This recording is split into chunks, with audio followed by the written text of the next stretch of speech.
महिलांची केलेल्या या संवादातून एक गोष्ट स्पष्टपणे प्रकर्षाने आपल्या सगळ्यांच्या लक्षात आली असेल की चिन्ह प्रकर्षाने लक्षात राहतं या महिलांच्या। उमेदवार कदाचित लक्षात राहणार नाही, त्याचं नाव कदाचित लक्षात राहणार नाही, पण चिन्ह आणि चिन्हाला आपण मतदान करायचंय हे मात्र स्पष्टपणे या महिलांच्या लक्षात असतं। आता आपण उत्तर प्रदेशकडून पुन्हा एकदा मुंबईकडे वळूया। मुंबईमध्ये उत्तर मध्य मतदारसंघातून काँग्रेसच्या प्रिया दत्त या उमेदवारी अर्ज दाखल करणार आहेत। उमेदवारी अर्ज भरण्यापूर्वी त्यांनी प्रभादेवी इथल्या सिद्धिविनायक मंदिरामध्ये जाऊन सिद्धिविनायकाचं दर्शन घेतलं आणि त्यानंतर उमेदवारी अर्ज दाखल करण्यासाठी त्या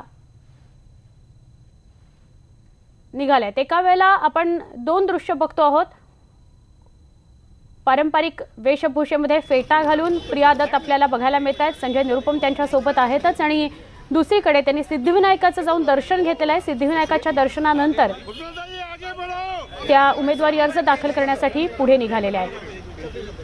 खूप मोठ्या प्रमाणात प्रिया दत्त यांच्या सोबत त्यांचा कार्यकर्ता समर्थक वर्ग आहे आणि ही जी छायाचित्र आहेत सिद्धिविनायकाचं दर्शन घेतानाची प्रिया दत्त यांची छायाचित्र। हमारे साथ प्रिया दत्त नामांकन भरने के लिए जा रही है। यदि आज नामांकन भरने जा रही है, कितना प्रतिद्वंदिता मानती है इस सीट पर? देखिए, मैं बहुत कॉन्फिडेंट हूँ, बहुत अच्छा रिस्पॉन्स मिल रहा है हमें और हम काम बहुत मजबूती से कर रहे हैं और मैं इससे ज्यादा कुछ नहीं करूँगा। लगातार कोशिश ये है कि कार्यकर्ता आपके साथ है, लेकिन तमाम सारे लोग ये कोशिश कर रहे हैं कि किसी तरीके से आपके विजय रथ को रोका जा सके।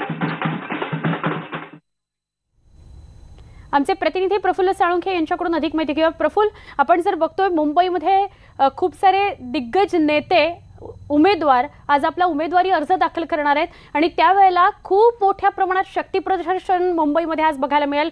काँग्रेस, राष्ट्रवादी काँग्रेस, भाजप, शिवसेना कुठलेही उमेदवार का असेनात? नक्कीच आज काँग्रेसचे जे सर्व उमेदवार आहेत ते उमेदवारी अर्ज आपले आज भरतायत।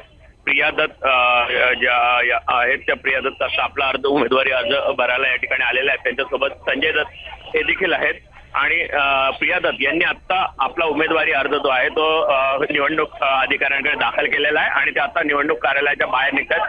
त्याचबरोबर संजय निरुपम असतील आणि उर्मिला मातोंडकर हे देखील आपल्या घरातून अर्ज भरण्यासाठी निघाले आहेत आणि थोड्याच वेळात ते जिल्हाधिकारी कार्यालयात दाखल होतील।